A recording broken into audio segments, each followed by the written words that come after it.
સુરતના ભેસ્તાન પોલીસની સરાહનીય કામગીરી સામે આવી। ભેસ્તાન પોલીસ સ્ટેશને સમાજ માટે એક પ્રેરણાદાયી પહેલ હાથ ધરી। ભેસ્તાન પોલીસ અને સુરત મનપાના સહયોગથી વિસ્તારમાં સ્વચ્છતા અભિયાન યોજાયું। પોલીસ સ્ટેશનના પીઆઈ સહિત સમગ્ર સ્ટાફે આ સફાઈ અભિયાનમાં ભાગ લીધો।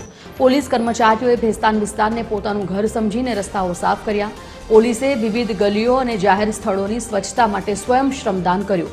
સુરત મહાનગરપાલિકાની ટીમ પણ આ સફાઈ કામગીરીમાં જોડાઈ બંને તંત્રોએ સાથે મળીને વિસ્તારને સ્વચ્છ અને સ્વસ્થ બનાવવાનો સંદેશ આપ્યો।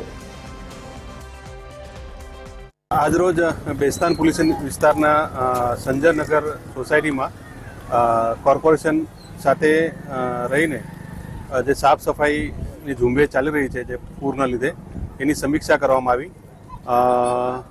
મોટા પ્રમાણમાં સાફ સફાઈ થઈ ગઈ છે અને હજુ પણ કોર્પોરેશન દિવસ રાત સફાઈ ચાલુ છે।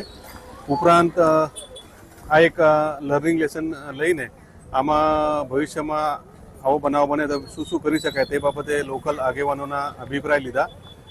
પ્લસ આ વિસ્તારના જે લોકો પોતાના વાલા સ્વયં ગુમાયા છે એ લોકોની મુલાકાત કરવામાં આવી। એ લોકો પાસેથી અભિપ્રાય મેળવ્યા, એમને સાંત્વના આપવામાં આવી અને ખાસ કરીને જે સફાઈ ઝુંબેશ છે એ આવી રીતે ચાલુ રહે જ્યાં સુધી કમ્પ્લીટ ના થાય તેવા પ્રયત્ન કરવામાં આવ્યા।